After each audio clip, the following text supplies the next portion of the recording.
शिव महिम्न स्तोत्रम।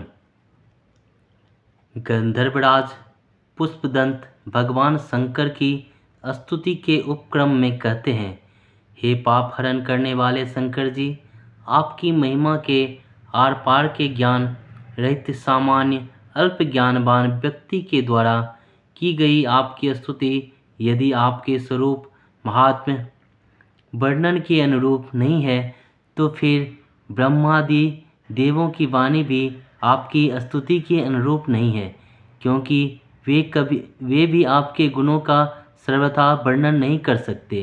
किंतु जब सभी लोग अपनी अपनी बुद्धि की शक्ति के अनुसार स्तुति करते हुए उपलाभ के योग्य नहीं माने जाते, तब मेरा भी स्तुति करने का यह प्रयास अपवाद रहित ही होना चाहिए। यह प्रयास खंडनीय नहीं है। आपकी महिमा वाणी और मन की पहुँच से परे है।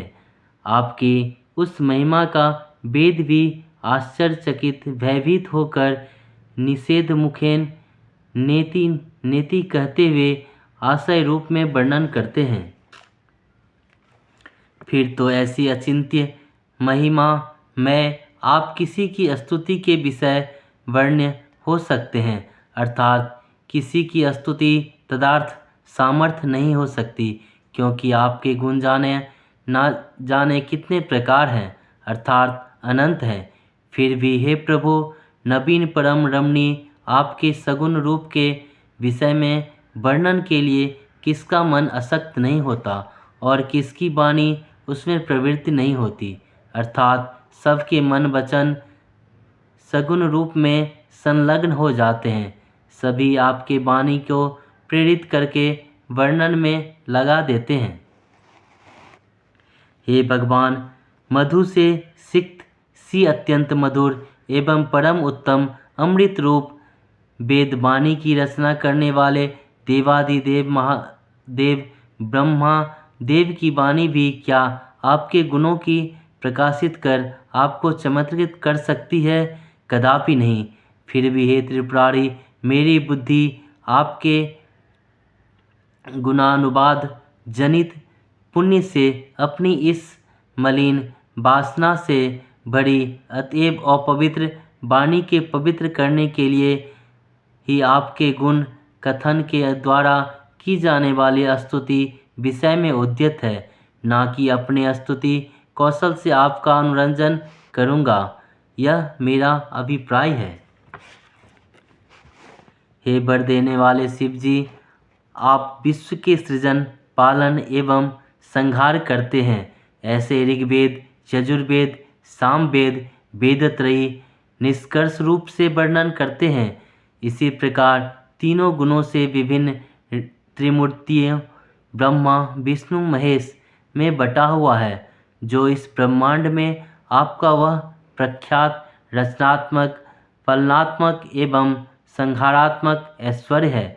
उसके विषय में खंडन करने के लिए कुछ जड़ बुद्धि, अकल्याणभागी, मंदों, अभागों, नास्तिकों को मनोहर लगने वाला पर वास्तव में अशोभनीय या हानिकारक व्यर्थ का मिथ्या प्रलाप बकवाद उठाते हैं।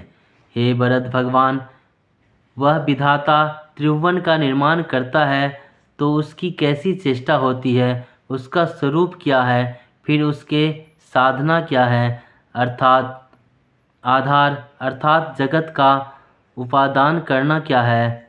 इस प्रकार का कुतर्क सब तर्कों से परे अचिंत्य ऐश्वर्य वाले आपके विषय में निराधार एवं नगण्य उपेक्षित होता हुआ भी सांसारिक साधारण जनों के भ्रम में डालने के लिए कुछ मूर्खों की वासना बना देते हैं। हे देव, श्रेष्ठ अवयव वाले शरीरधारी होते हुए भी ये लोग क्या बिना जन्म के ही नहीं? कदापि नहीं।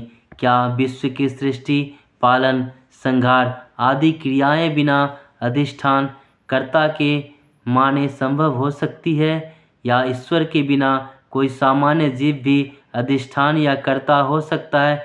नहीं, क्योंकि यदि असमर्थ जीव ही करता है तो 14 भुवनों की सृष्टि के लिए उसके पास क्या साधन हो सकता है। इस प्रकार के आपके अस्तित्व के प्रमाण सिद्ध होने पर भी यतः वे जड़ बुद्धि शंका करते हैं, अतः वे बड़े अभागी हैं।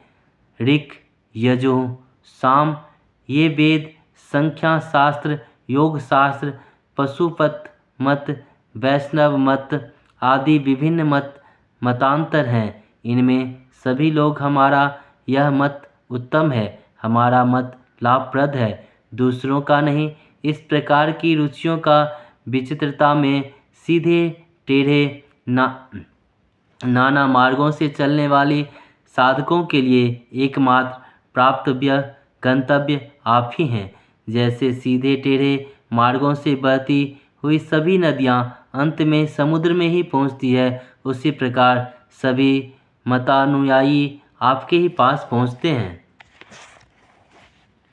हे वरदानी शंकर, बूढ़ा बैल खटिए के पांव, फरसा, चर्म, भस्म, सर्प, कपाल, बस इतनी ही आपके कुटुंब पालन की सामग्री हैं। फिर भी इंद्रादि देवताओं ने आपके कृपा कटाक्ष से ही उन अपनी विलक्षण अतुलनीय समृद्धियों भोगों को प्राप्त किया है, किंतु आपके पास भोगों की कोई वस्तु नहीं है, क्योंकि विषय वासना रूपी मृग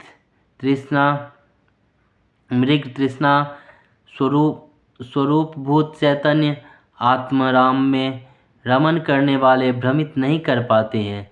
हे त्रिपुरारी, कोई वादी इस संपूर्ण जगत को ध्रुव नित्या कहता है, कोई इस सब को अध्रुव असत या अनित्य बताता है, और कोई तो विश्व के समस्त पदार्थों में कुछ नित्य और कुछ अनित्य है ऐसा कहता है।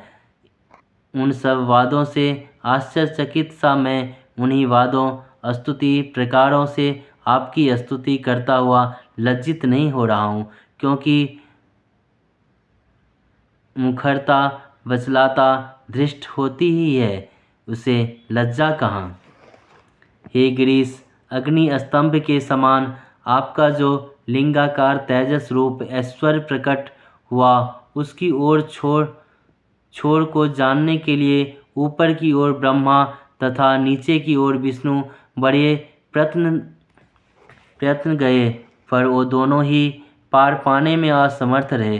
तब उन दोनों ने श्रद्धा और भक्ति से पूर्ण बुद्धि से नतमस्तक हो आपकी स्तुति की। तब उनकी स्तुति से प्रसन्न हो आप उन दोनों के समक्ष स्वयं प्रकट हो गए। हे भगवान, श्रद्धा भक्तिपूर्वक की गई आपकी सेवा स्तुति क्या फलीभूत नहीं होती, अर्थात अवश्य फलीभूत होती है। हे त्रिपुरारी, दशमुख रावण ने तीनों भुवनों को निष्कंटक राज्य बिना प्रयत्न अनायास प्राप्त कर, जो अपनी भुजाओं को युद्ध करने की खुजलाहट न मिटा सका, प्रतिभट से युद्ध करने की इच्छा पूर्ण न कर सका, क्योंकि कोई प्रतिभट मिला ही नहीं। यह आपके चरण कमल में अपने 10 सिर रूपी कमलों की बलि प्रदान करने में प्रवृत्त आप में अविचल भक्ति का ही प्रभाव है। हे त्रिपुरारी, आपकी सेवा से रावण की भुजाओं में शक्ति प्राप्त हुई थी। अभिमान में आकर वह अपना भुजाबल आपके निवास स्थान कैलाश के उठाने में भी तौलने लगा, पर आपने जो पैरों की अंगूठों की नोक से जरा सी कैलाश को दबा दिया, तो उस रावण की प्रतिष्ठा स्थिति पाताल में भी दुर्लभ हो गई। वह नीचे ही नीचे खिसकता चला गया। प्रायः यह निश्चित है कि नीच व्यक्ति समृद्धि को पाकर मोह में फंस जाता है, कृतघ्न हो जाता है। हे वरदानी शंकर, त्रिभुवन को वशवती बनाने वाले बानासुर ने इंद्र की अपार परमोक्ष संपत्ति को भी जो अपने समक्ष नीचा कर दिया, वह आपके चरणों की शरणागत सेवक उस बनासुर के विषय में यह कोई आश्चर्य की बात नहीं है, क्योंकि आपके समक्ष सिर झुकाना, नतमस्तक होना किसकी किसी किस किस विषय की उन्नति के लिए नहीं होता, अर्थात आपके चरण में सिर झुकाने सब की सब प्रकार की उन्नति होती है। हे त्रिनेत्र शंकर, समुद्र मंथन से उत्पन्न विश्व के विषय ज्वाला से असमय में ही ब्रह्मांड के नाश के भय से चकित देवों और दानवों पर दयाद्र होकर विषपान करने वाले आपके कंठ में जो कालापन नीला धब्बा है, वह क्या आपकी शोभा नहीं बढ़ा रहा, अर्थात मोहकार के कार्य से उत्पन्न होने के कारण और अधिक शोभा बढ़ा रहा है। वस्तुतः संसार के भय को दूर करने के स्वभाव वाले महापुरुषों की शिकार भी प्रशंसनीय होती है। हे जगदीश, जिस कामदेव के बाण देव, असुर एवं नर समूह रूप विश्व में नित्य विजेता रहे, कहीं भी असफल होकर नहीं लौटते थे, वही कामदेव जब आपके अन्य देवताओं के समान जे समझने लगा, तब आपके देखते ही वह स्मृति मात्र शेष रह गया, भस्म हो गया। और सच है कि जितेंद्रियों का अपमान वह विचलित करने का उपक्रम कल्याणकारी नहीं अपितु घातक होता है। हे इस जब आप तांडव नर्तन करते हैं, तब आपके पैरों की आघात चोट से पृथ्वी अचानक संशय संकट को प्राप्त हो जाती है। हे आकाश मंडल के ग्रह नक्षत्र तारे आपके घूमते हुए भुजदंड की चोट से पीड़ित हो जाते हैं, अतः आकाश मंडल भी संकटग्रस्त हो जाते हैं। स्वर्ग आपकी खुली बिखरी हुई जटाओं के किनारों के चोट से बारंबार दुखद स्थिति को प्राप्त हो जाती है। यद्यपि आप जगत की रक्षा के लिए ही तांडव करते हैं, फिर भी आपकी प्रभुता तो बाम क्षोभद ही हो जाती है। सच है, संपत्ति वालों के उचित कार्य भी विक्षोभ उत्पन्न कर देता है।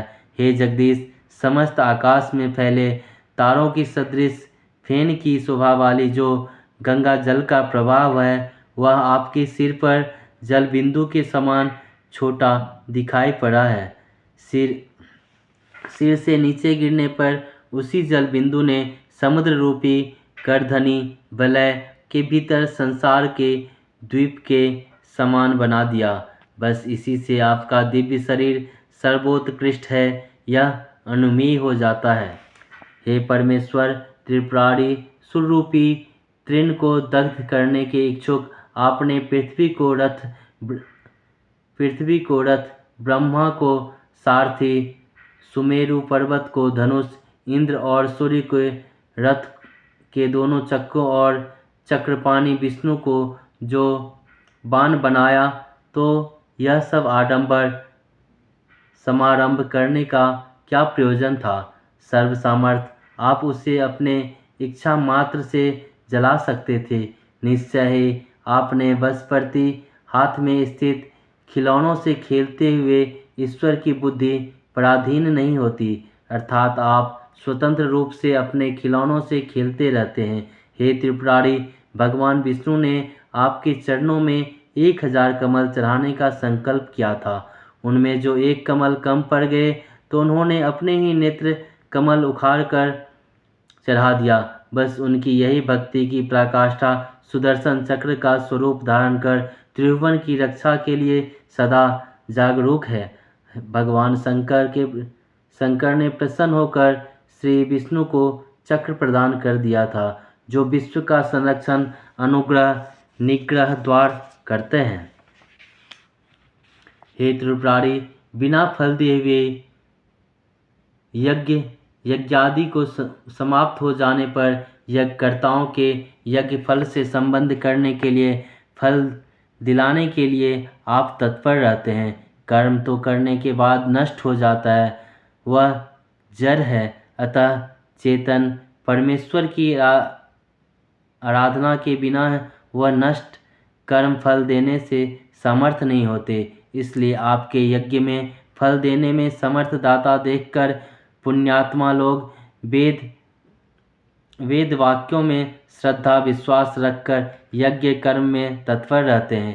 हे शरणागत शंकर, कार्य में कुशल प्रजाजनों के स्वामी प्रजापति दक्ष यज्ञ का यजमान कृतपति बना था। त्रिकालदर्शी ऋषिगण यज्ञ कराने वाले होते आदि थे। देवगण यज्ञ के सामान्य सदस्य थे, फिर भी यज्ञ फल के वितरण के व्यसनी आपसे ही यज्ञ का विध्वंस हो गया। अतः यह निश्चित है कि अश्रद्धा से किए गए यज्ञ कर्म कर्ता के विनाश के लिए ही सिद्ध होते हैं। दक्ष ने श्रद्धा वर्जित यज्ञ किया था। हे स्वामिन, कामुक ब्रह्मा ने अपनी दुहिता से हठपूर्वक रमन करने की इच्छा की। वह लज्जा से मृगी बनकर भागी।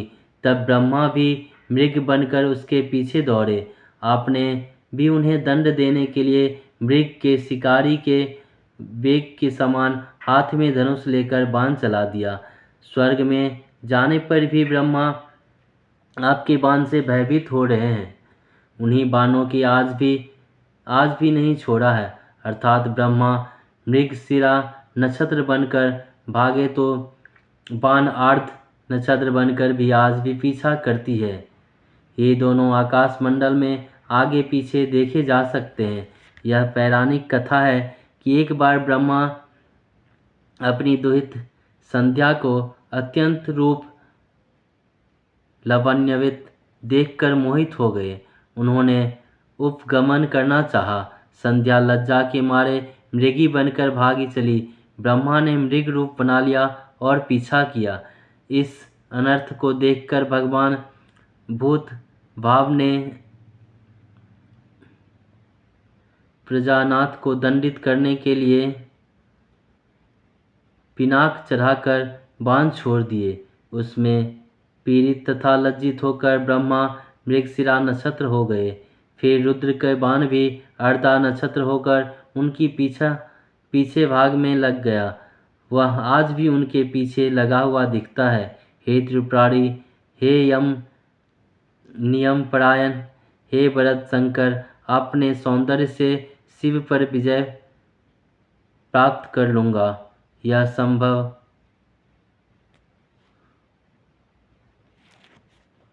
संभव वन से हाथों में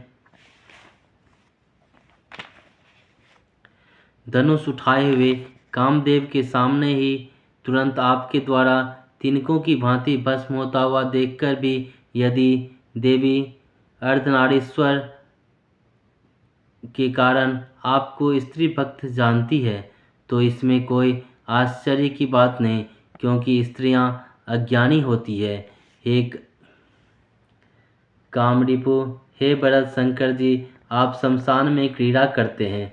प्रेत पिशाचगण आपके साथी हैं। चिता की भस्म आपका अंगराग है। आपकी माला भी मनुष्य की खोपड़ियों की है।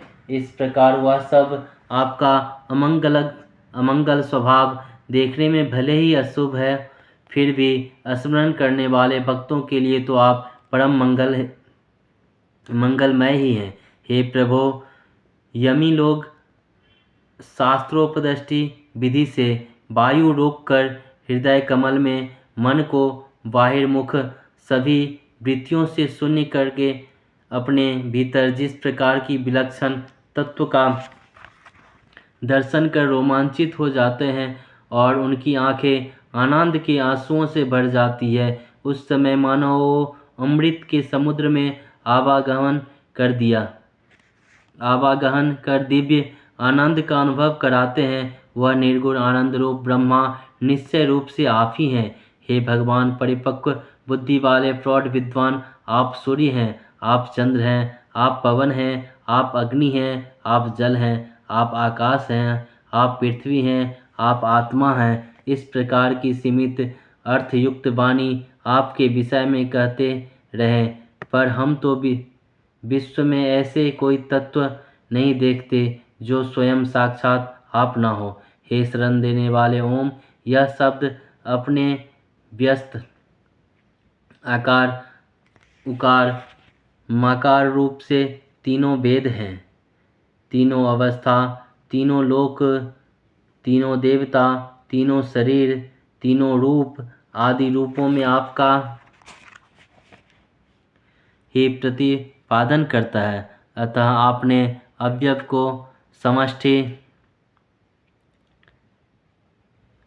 रूप से निर्विकार, निष्फल, तीन अवस्था एवं त्रिपुटियों से रहित आपके तुरीय स्वरूप की सूक्ष्म ध्वनियों से ग्रहण कर प्रतिपादन करते हैं। हे महादेव, आपके जो 8 अभिमान,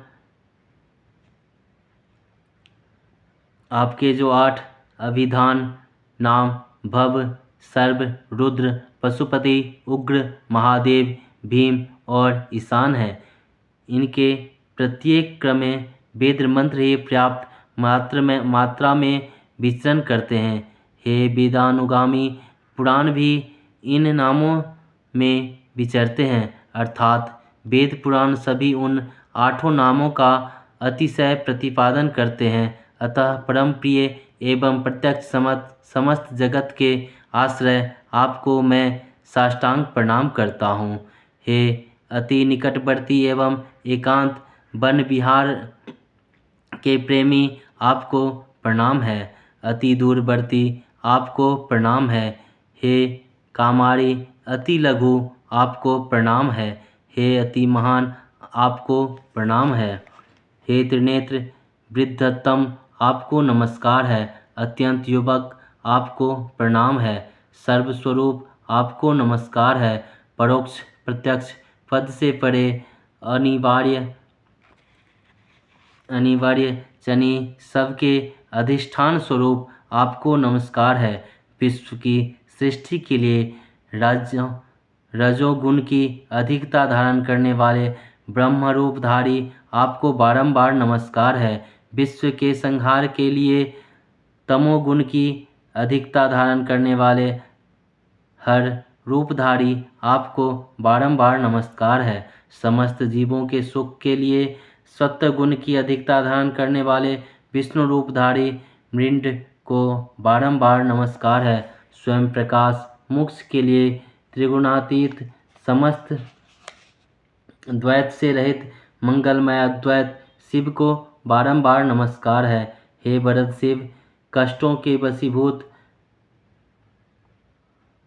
कहाँ तो यह मेरा चित्त और कहाँ संपूर्ण गुणों की सीमा के बाहर पहुँची सदा अस्थायिनी आपकी रिद्धि,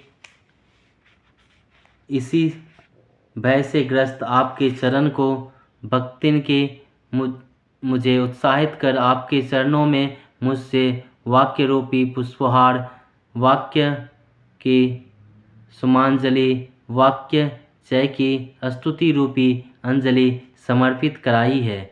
हे इस आदिकाल के पर्वत के समान स्याही हो, समुद्र की दावात हो, कल्प वृक्ष की शाखाओं की कलम बने, पृथ्वी कागज बने, और इन साधनों से यदि सरस्वती सर्वदा आपके गुणों की लिखे तब भी वे आपके गुणों को पार नहीं